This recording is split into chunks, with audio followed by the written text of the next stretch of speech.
Hi, I'm Loisada. In today's tutorial, I'll show you how to cut and sew a simple top in 10 minutes. Exactly this top you're seeing on your screen, so I'll walk you through step by step. Let's get started. So we have the fabric of 1 yard 6 inches. We have our tape, our scissors, our measurements, and our pattern master. So let's dive into the video.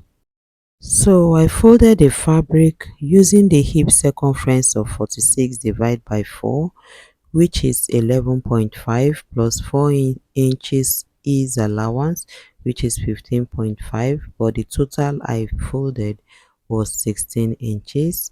So I used my tape to confirm that it was actually up to what I needed. So next I went to the neck width and took the neck width of 3/3. After marking 3/3, I had to take the neck depth of 2.5. After marking 2.5, I connected it to the neck width. So the next thing was to take the front depth of 7 inches and connected it to the neck width as well using my pattern master. After that, this top is not going to have a shoulder slant, so it's just to take the sleeve circumference of 10 inches, 10 plus half an inch seam allowance, which is 10.5. So that 10.5 becomes the chest line. After marking the chest line, next was to take the true waist length of 17 and the full length of the blouse, which is 28 inches. After marking it is for me to mark the other end of it so that I'll be able to have a straight line. So after marking, I had to use my straight ruler to connect all the lines, that is the chest line, the half length line, and the full length of the blouse. Next is for me to take my measurement, which is the bust circumference divided by 4. Whatever you have in your bust circumference divided by 4, mark it and add 3 inches seam allowance. To the true waist circumference, I divided what I had and marked and added 3 inches seam allowance as well. I went to the circumference for the hip. I marked what I had and I added 4 inches. Next, I had to use my ruler to connect all the points, that is from the chest line to the true waist length to the circumference of the hip line.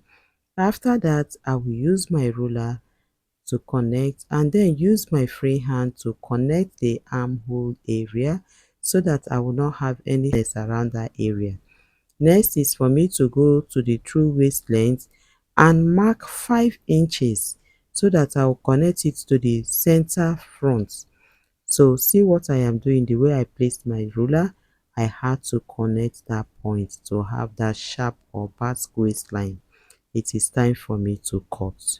If you've watched up to this point, please subscribe to my channel and turn on the notification bell so that you will not miss out on any of my beautiful tutorials.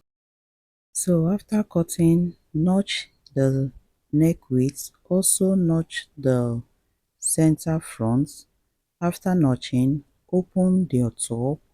So I had to open the top and make sure that the sleeve align, the up and the down align, and then the notches meet so that I'll be able to cut the neckline.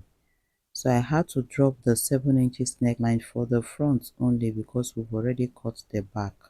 So after that, I had to open the blouse. So this is how the blouse look after turning the front side of it. The pieces I have is leftover fabric that we cut earlier, so I had to divide it into two so that I will use one for one part of the sleeve. So I will place it on its right side facing each other. Then we are going to sew it all the way down and then turn it open. We'll do the same with the other side as well. After that, we are going to use our bias to turn the neckline. So I am done turning the neckline with bias. It's looking beautiful. So I've also joined the sleeve to make it long with the remaining fabric.